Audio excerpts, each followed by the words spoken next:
éveiller les consciences, stimuler l'envie d'agir pour un tourisme positif.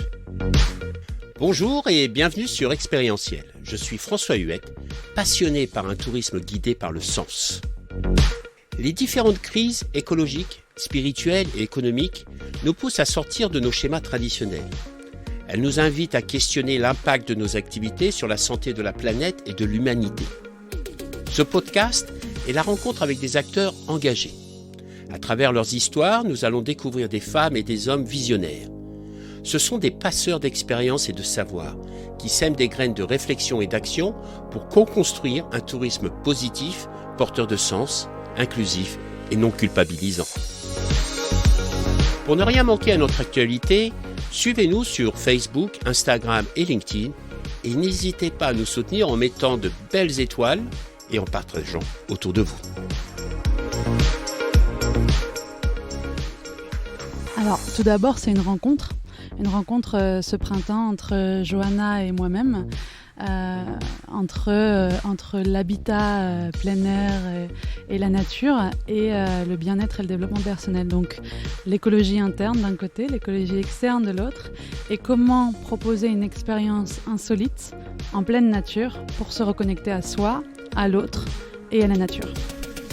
Et redonner du sens au voyage et tourner le tourisme sur une expérience plutôt que réellement aller à la rencontre d'eux, se retrouver en immersion totale dans notre environnement et se déconnecter de la vie effrénée. Allez, sans attendre, je vous invite à vous installer confortablement dans un lieu calme, pourquoi pas au contact de la nature, pour prendre le temps de découvrir des acteurs du tourisme positif. Bonne écoute!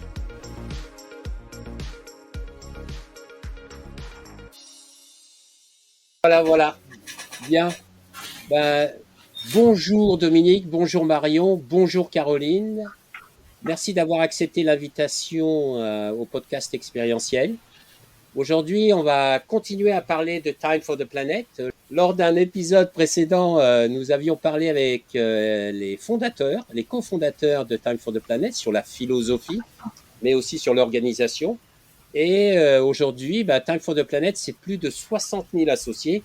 Et donc, avec Caroline, on s'est posé la question, comment animer une telle communauté, 60 000 personnes, en intelligence collective, des gens qu'on connaît pas, etc. Et donc, c'est pas évident. Et donc, lors de ce deuxième épisode, on aborde vraiment justement l'animation de cette communauté. Et puis, Caroline, elle m'a parlé de vous. Vous êtes un cas atypique, déjà parce que vous faites partie du tourisme. Vous êtes un office du tourisme. Vous êtes breton. Vraiment. Je vois un drapeau derrière Caroline qui affirme les couleurs de ses origines. Voilà. Et donc, on voulait savoir justement avec Caroline, comment un office du tourisme est devenu associé de Time for the Planet, comment ça s'est passé, etc. Et puis ensuite, comment ça s'est décliné justement au sein de l'équipe. Et c'est pour ça que nous avons Marion. Alors, Caroline, je t'invite, moi, à poser les premières questions. Et je te laisse la main et à toi de jouer. Je suis ravie d'être en présence de deux Bretons. Je pense que c'est une des informations que je donne assez rapidement sur moi, mes origines géographiques.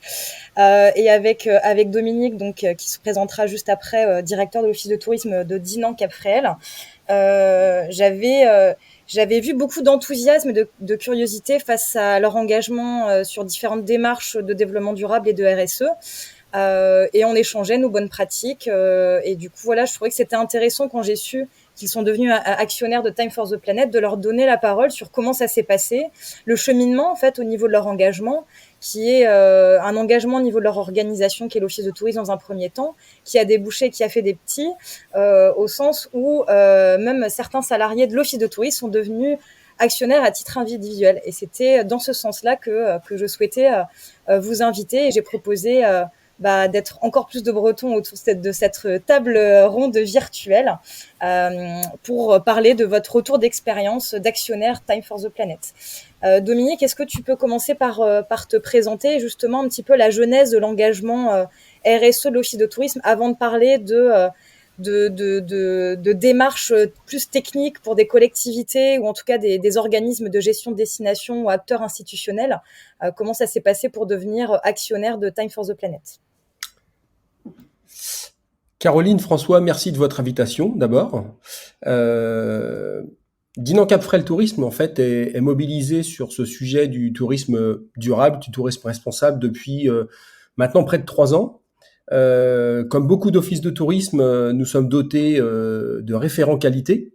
Et il y a maintenant presque 3 ans, c'était en décembre 2019, nos 2 référents de qualité nous ont amenés d'un séminaire d'équipe à réfléchir sur les éco-gestes que l'office de tourisme devait mettre en œuvre dans le cadre d'une sobriété de l'organisation.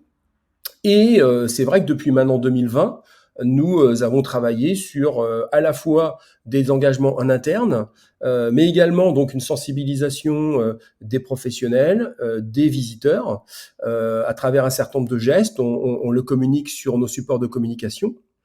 Et puis, je pense que l'année 2021 a été une année vraiment où on a, comme beaucoup d'autres organismes, entamé un virage. Ça a été l'année suite aussi au Covid, même si le Covid était encore bien présent, où il y a eu une prise de conscience de la nécessité d'avoir un fonctionnement, une sensibilisation au tourisme responsable. Et donc, avec Marion, nous avons travaillé tous les deux sur une stratégie tourisme responsable. On a participé aussi à une formation qui était mise en œuvre par Caroline Heller de Greenfees, qui est très engagée en matière de tourisme durable, qui est membre d'ATD aussi. D'ailleurs, on est devenu membre d'ATD en juillet de l'année dernière.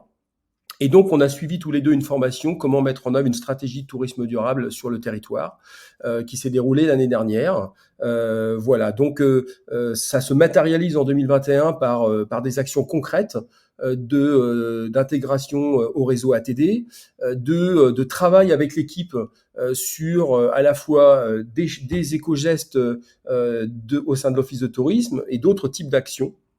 Et on est arrivé donc en fin d'année 2021 à une grosse année de travail et à un début d'élaboration de la charte éco-responsable qui a été donc mise en œuvre il y a quelques semaines avec les professionnels, puisqu'on avait constitué un tourisme responsable lab. Et donc, ça a été fait en grosse concertation avec les pros. Et donc, cette charte éco-responsable est donc disponible depuis maintenant le mois de juin, animée par notre référente RSE, puisque c'est un nouveau titre qui a été donc attribué à Marion depuis maintenant quelques semaines, donc pour vraiment montrer notre engagement à la fois dans la responsabilité sociétale au sein de l'Office, mais également dans la responsabilité environnementale. Voilà, donc je vous ai dressé en quelques minutes notre engagement et la raison pour laquelle, tu vas me poser la question tout à l'heure, Caroline, comment nous sommes devenus actionnaires de Time for the Planet, qui était une logique après cette année 2021 très riche en matière de travail sur ce sujet. Merci pour cette présentation un petit peu de l'ambition et de l'éthique de l'Office de tourisme qui se traduit vers des actions concrètes, c'est ce que je note aussi. Actions concrètes, du coup, devenir partenaire, actionnaire de Time for the Planet. Dominique, concrètement, ça s'est passé comment ? Eh ben, ça s'est passé d'une manière très sympathique.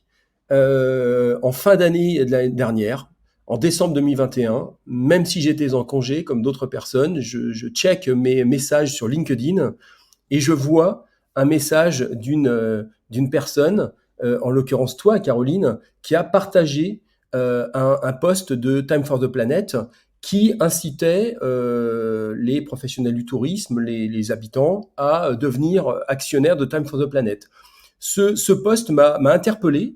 Et donc, j'ai vraiment regardé derrière. Donc, je découvrais, en toute honnêteté, ce réseau Time for the Planet. J'en avais un petit peu entendu parler, mais je n'avais jamais eu de publication et je n'avais jamais vu le site internet de Time for the Planet. Et donc, pendant quelques minutes, j'ai vraiment regardé le site de Time for the Planet, le rôle de cette association, comment ça avait évolué en l'espace d'un an et demi. Et donc cette volonté donc d'arriver à constituer une communauté d'actionnaires avec des objectifs, et j'ai trouvé ça vraiment hyper intéressant. Et pour moi, c'était une évidence par rapport à ce que j'indiquais il y a quelques minutes dans l'engagement de l'Office de tourisme en faveur d'un tourisme responsable, que l'Office devienne actionnaire de Time for the Planet, donc en l'espace de quelques minutes, doté de la carte bleue de l'Office de tourisme. J'ai contribué donc à devenir actionnaire modestement, mais à faire partie. Alors je ne me rappelle plus à l'époque s'ils étaient 30 000, s'ils étaient 35 000, mais c'était une évidence. Et très rapidement, voilà, on a reçu les supports de Time for the Planet, que nous suivons bien entendu sur les réseaux sociaux. Dernièrement, ils ont demandé à leurs actionnaires de relayer une petite vidéo expliquant toute la genèse de Time for the Planet. Donc, sur LinkedIn, évidemment, l'Office de tourisme a partagé cette vidéo très courte. Et aujourd'hui, on est vraiment très fiers de dire que voilà, on est un des 55 000, 60 000 presque actionnaires. Et voilà, donc c'était une logique, après avoir été adhérent d'ATD, qui a absolument rien à voir, mais de montrer encore une fois que tous ensemble, on peut vraiment faire bouger des montagnes. Et il y a vraiment un discours de Time for the Planet que je trouve vraiment très vrai, et on se rend compte encore plus après cet été énorme en termes de température en France que il faut aujourd'hui vraiment changer notre comportement. Dominique, d'avoir rejoint Time for the Planet, quel impact ça a eu justement sur ta réflexion et sur la réflexion générale du collectif au sein de l'Office du tourisme? Est-ce que ça a été source d'information, source d'apprentissage? Est-ce que ça a permis aussi d'aller plus loin dans cette démarche de tourisme durable? Encore une fois, on a partagé au sein de l'équipe, lors d'une réunion annuelle, nos engagements, la nouveauté donc de notre intégration à ce réseau Time for the Planet, expliquer encore une fois à toute l'équipe que c'était voilà, c'est une des décisions logiques. Je pense que Time for the Planet, comme je l'indiquais, nous apporte énormément d'éléments d'information, des chiffres clairs et nets. Voilà, c'est un discours non pas catastrophiste, mais un discours de vérité. Je trouve qu'ils ont une manière de présenter les choses qui me parle à moi en tant que directeur de l'office. Et derrière, évidemment, on a une équipe qui est très sensibilisée, comme je l'expliquais déjà en interne, à des éco-gestes en termes de sobriété et d'organisation.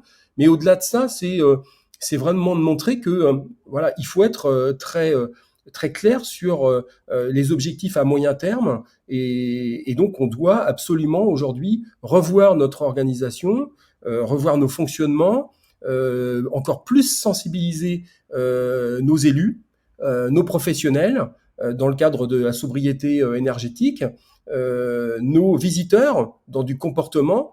Donc voilà, vraiment le réseau Time for the Planet nous apporte beaucoup d'informations sur le comportement qu'on doit avoir demain, nous alerte. Et c'est ça qui me parle, à la fois en tant que directeur, mais aussi en tant que citoyen. Et encore une fois, ça me semble évident d'avoir un discours de vérité, de ne pas se cacher. Et je pense qu'encore une fois, l'année 2022, après cette année 2021, où je crois il y avait eu une belle prise de conscience, notamment des acteurs du tourisme, sur la nécessité de revoir un petit peu la manière de travailler et de valoriser nos destinations, pour vraiment avoir un tourisme plus responsable. Là, cette année 2022, elle nous fait comprendre qu'il y a danger pour la planète. Est-ce que justement vis-à-vis des élus, c'est un discours qui est facile à avoir, à engager avec eux? Est-ce que justement de rejoindre Time for the Planet, c'était quelque chose qui était cohérent dans leur façon de penser, ou c'était aussi l'opportunité peut-être de sensibiliser un peu plus les élus pour avoir leur engagement?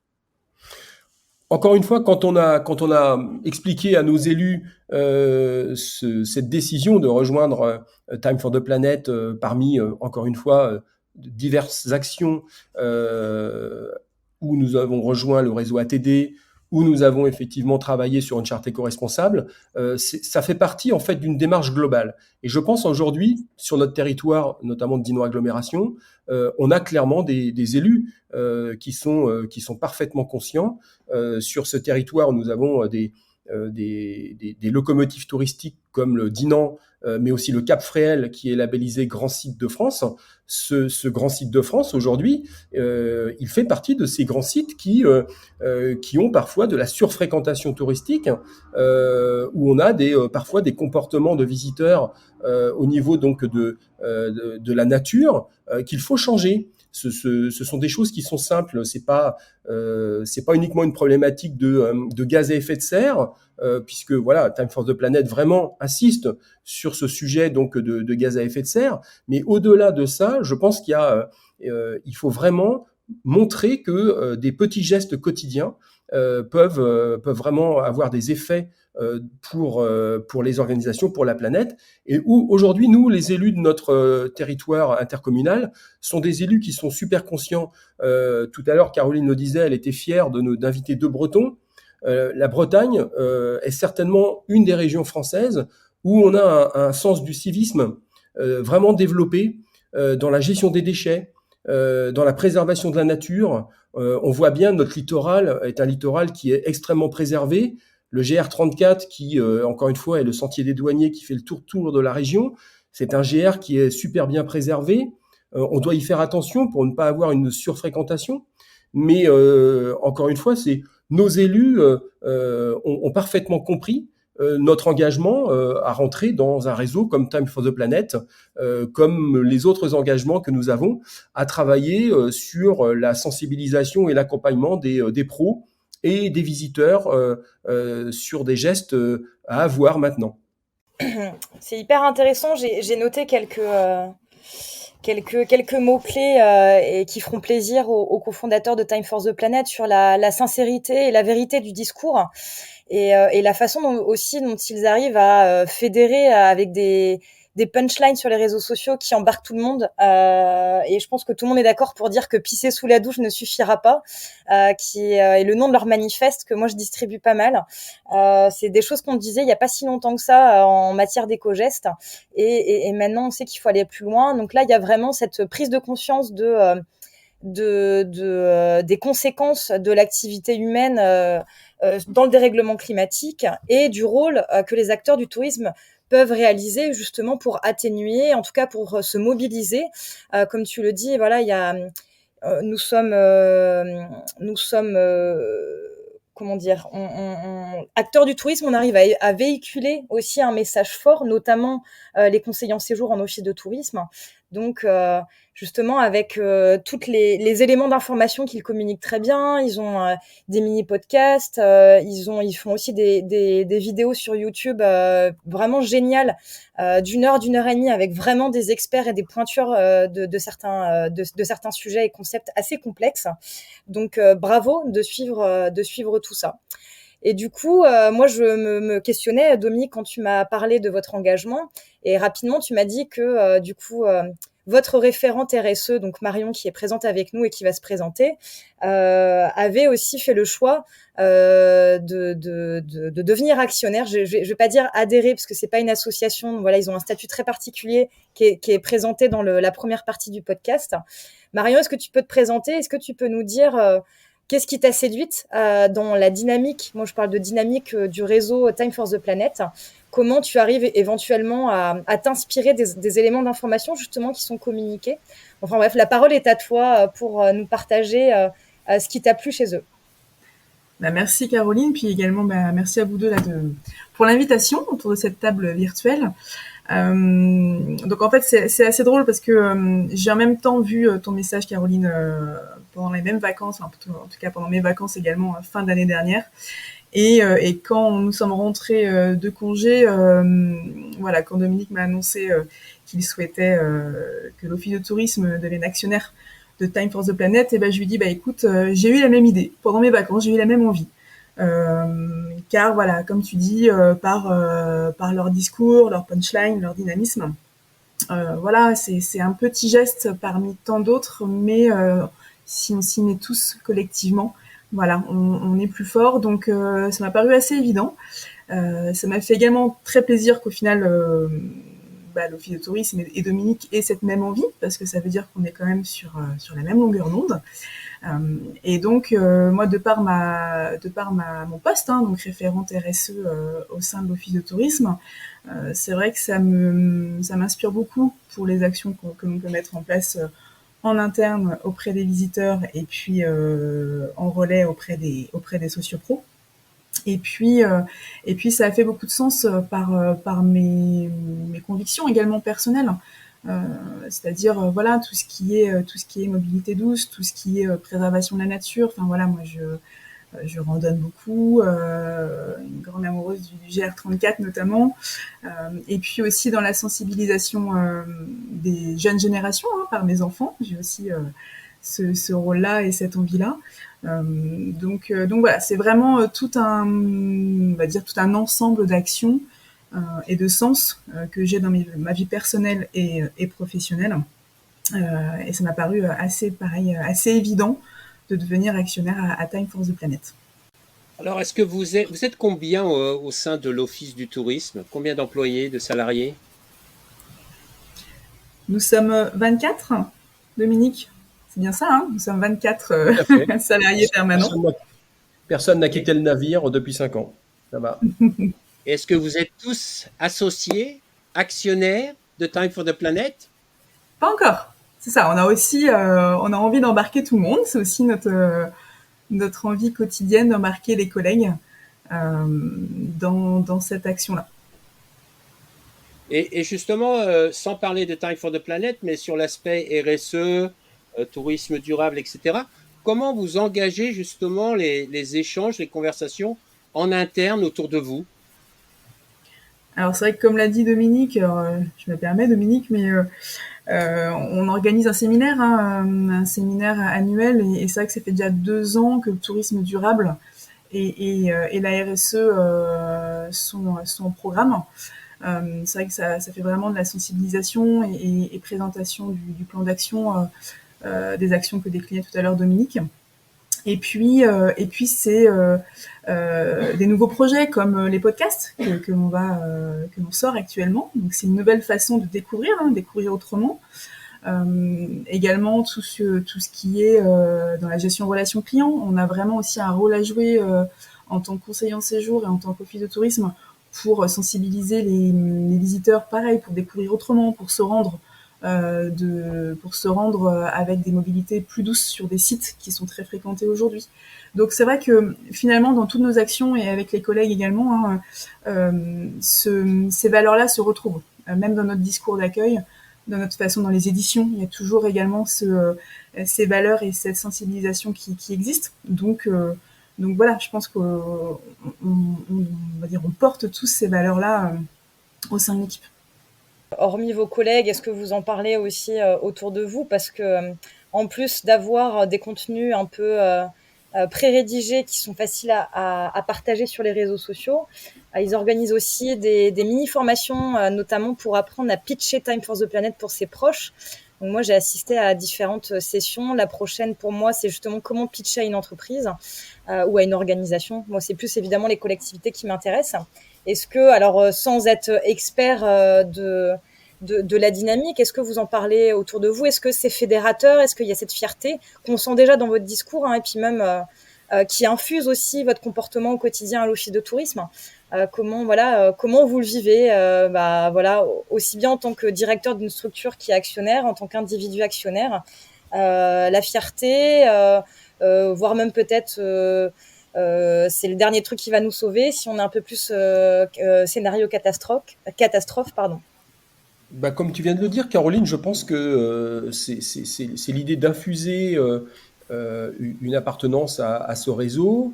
Encore une fois, un certain nombre de publications de Time for the Planet sont reprises par l'Office, en particulier sur LinkedIn, un réseau qui est vraiment hyper intéressant par rapport à ça. Et comme Marion, je me retrouve vraiment dans ce discours de vérité, ces punchlines. Et c'est vrai que par rapport notamment à l'équipe de l'Office de tourisme, à des professionnels. On leur fait comprendre que voilà, l'Office est engagé et que l'engagement doit se manifester par des actions concrètes, par un soutien à des réseaux.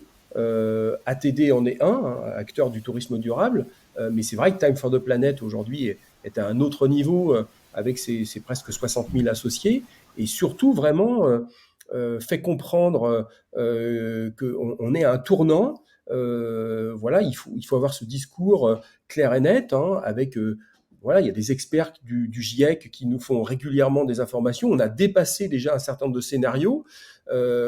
C'est vrai que moi, à titre personnel, combien de fois j'explique que des personnes ne comprenaient pas où nous en étions arrivés. Et je pense que cette année, nous en Bretagne, comme tu sais, Caroline, on a vécu des épisodes caniculaires que nous n'aurions jamais pu penser il y a encore 5 ans. On pensait être à l'abri, nous, dans cette région océanique. Parfois, on dépassait les 30 degrés, c'était exceptionnel. Et là, on a effectivement dépassé les 40 degrés à plusieurs reprises. Et donc, ça y est, avec en plus des arrêtés alerte sécheresse qui montrent que la Bretagne est en situation de sécheresse, ce qui est quand même impensable pour des gens qui habitent dans le sud de la France. Le scénario qui disait que nous allions en Bretagne un jour peut-être avoir le climat méditerranéen, mais oui, voilà, nous y sommes. Ça y est. Et donc, mes enfants qui ont 20 ans et 22 ans, on a eu une discussion il y a quelques temps. Je leur ai dit, ça me fait très peur pour vous en 2050. Quelle planète vous aurez en 2050 ? Est-ce que vous pourrez vivre avec 50 jours à plus de 40 degrés ? Ça interpelle quand même. C'est dans 30 ans. Franchement, ça m'a secoué cet été d'avoir ces rapports qui régulièrement étaient partagés dans la presse. Et heureusement, et encore une fois, voilà, je pense que Time for the Planet, puisque nous en parlons aujourd'hui, a vraiment raison de nous alerter régulièrement. Et voilà, il faut continuer. Et je pense que plus on va être conscients les uns les autres que ce tournant, il est fait là maintenant, on doit vraiment changer, comme on dit, de paradigme, de comportement. Sinon, je ne sais pas où va la planète. Ce que je trouve aussi intéressant dans la communication de Time for the Planet, c'est autant il nous interpelle d'un côté, ça reste quand même constructif comme message. C'est pas quelque chose de défaitiste, de pessimiste, etc. Il nous encourage vraiment à aller plus loin et à agir. Et je trouve que c'est quelque chose qu'on a besoin aujourd'hui. C'est-à-dire que le défaitisme, le pessimisme va pas nous emmener forcément là où on devrait aller. Et on a besoin vraiment d'avoir des messages qui nous inspirent, qui nous encouragent et qui nous dynamisent à aller dans l'action. Et je trouve que c'est très intéressant ce qu'ils font par rapport à ça. C'est-à-dire qu'il y a toujours une touche de l'humour. Quand on les a interviewés aussi, il y a une notion de remerciement. Ils y vont parce qu'ils y croient et il y a un réel engagement et je trouve qu'il y a une notion aussi, autant la situation peut être considérée comme dramatique, il y a une notion de prendre plaisir parce qu'aujourd'hui, nous avons l'opportunité d'agir et de réaliser quelque chose, mais pas seulement tout seul, surtout ensemble, quoi. Et c'est ça qui est génial, ça donne envie. Je suis d'accord avec toi, François. Bah, tu as tout dit. C'est vrai qu'il y a une humilité, une sincérité dans leur discours, et je pense que c'est ça qui touche les gens au premier abord, parce que derrière, et c'était l'objet de la première partie du podcast, il y a une véritable rigueur scientifique. Là, c'est la chercheuse qui parle. Ils ont mis en place toute une méthodologie hyper carrée pour valider les innovations. Et c'est très rassurant en tant qu'actionnaire, en sachant très bien qu'on va jamais revoir son argent, mais c'est pas pour ça qu'on le fait clairement, parce que pour reprendre en plus les termes que vous avez dit, le discours il est porté sur la vérité. Alors il est alarmant, mais en même temps ce qui se passe est alarmant. Oui, puis ce qui est intéressant aussi par rapport à leur système, c'est que autant il y a un comité scientifique, il y a des données scientifiques, etc., mais ils permettent aussi aux associés de participer à ça. Et de pouvoir participer à ça, c'est un enrichissement personnel pour chacun d'entre nous. C'est-à-dire qu'on contribue à quelque chose, on apprend des choses, et ça nous sensibilise encore plus, et on le partage autour de nous. Donc c'est vraiment une super initiative. Marion, Dominique, avec Caroline, on tient à vous remercier pour votre témoignage. Continuez dans Merci vos à vous. initiatives, ça nous donne la banane. Hein, moi, j'adore dire ça. Avoir la banane, c'est bon pour le moral. On en a besoin, ok? Donc, continuez, ne lâchez rien et puis restez en contact avec nous. Et au plaisir de se retrouver, pourquoi pas, aux prochaines universités du tourisme durable à Montpellier, avec les acteurs du tourisme durable, vu que plus ou moins nous sommes membres. Et si nous ne le sommes pas, eh bien, nous avons aussi la possibilité de pouvoir participer à ces universités. Merci à vous deux, merci à vous trois. Merci à vous deux. Merci François et Caroline. Merci, c'était super de vous écouter.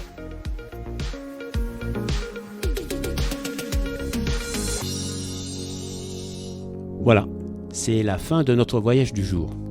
J'espère que vous avez vraiment passé un agréable moment en notre compagnie et que nous avons pu semer des graines d'inspiration et d'action. Surtout n'oubliez pas, le tourisme de demain, c'est maintenant qu'on le construit et ensemble. C'est un tourisme qui est guidé par le sens, l'expérience et en lien avec nos territoires pour assurer la pérennité de nos métiers et de nos activités. C'est essentiel.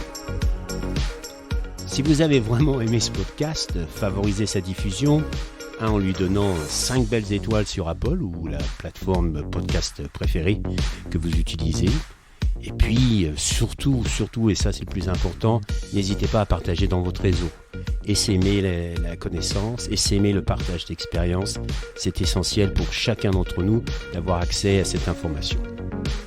Et puis, si vous voulez continuer l'aventure avec nous, le voyage avec nous, eh bien, je vous invite à vous abonner pour suivre tous les épisodes gratuitement et être informé dès qu'ils sont publiés. Voilà. Je vous remercie et à très bientôt. Au revoir.